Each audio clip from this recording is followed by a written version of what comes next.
24 तास ग्रामीण न्यूज, ग्रामीण भागातील ग्रामीण बातम्या। शेकापूर जिल्हा परिषद शाळेत मद्यधुंद शिक्षकाचा धिंगाणा, विद्यार्थ्यांसोबत गैरवर्तन, निलंबनाची मागणी।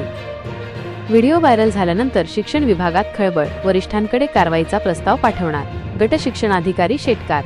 माहूर तालुक्यातील मौजे शेकापूर येथील जिल्हा परिषद प्राथमिक शाळेत एका शिक्षकाने भर दिवसा मद्यप्राशन करून शाळेतच धिंगाणा घालत विद्यार्थ्यांसोबत गैरवर्तन केल्याचा अत्यंत धक्कादायक प्रकार उघडकीस आला आहे।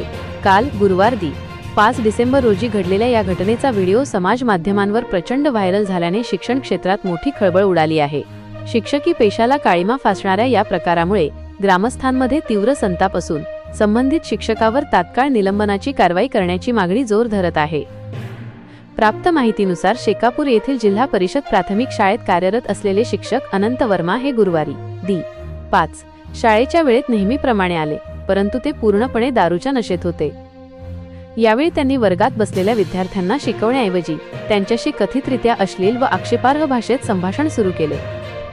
इतकेच नव्हे तर अधूनमधून विद्यार्थ्यांच्या अंगावर धावून जात त्यांनी वर्गातच विचित्र प्रकारे डान्स, नृत्य करण्यास सुरुवात केली। शिक्षकाच्या या अनपेक्षित आणि भीतीदायक अवतारामुळे वर्गातील लहान विद्यार्थी प्रचंड घाबरलेल्या अवस्थेत असल्याचे समाज माध्यमांवर फिरत असलेल्या व्हिडिओमध्ये स्पष्टपणे दिसून येत आहे। ज्ञानाचे मंदिर समजल्या जाणाऱ्या शाळेतच शिक्षकाने मद्यधुंद अवस्थेत असा तमाशा केल्याने पालकांमध्ये चिंतेचे आणि संतापाचे वातावरण आहे। कारवाईसाठी सोमवारी प्रस्ताव पाठवणार। या गंभीर प्रकरणाबाबत ग्रामस्थ आणि पालकांनी संबंधित शिक्षक अनंत वर्मा यांच्यावर शिक्षण विभागाने त्वरित निलंबनाची कारवाई करावी आणि त्यांच्यावर गुन्हे दाखल करावेत, अशी जोरदार मागणी केली आहे। या संदर्भात गट शिक्षणाधिकारी संतोष शेटकार यांच्याशी संपर्क साधला असता त्यांनी सांगितले की सदर शिक्षकाचा व्हिडिओ व्हायरल झाला असून हे वर्तन अत्यंत गंभीर आहे।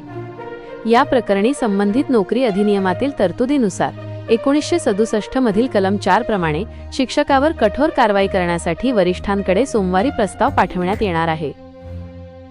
माहूर प्रतिनिधी अविनाश पठाडे।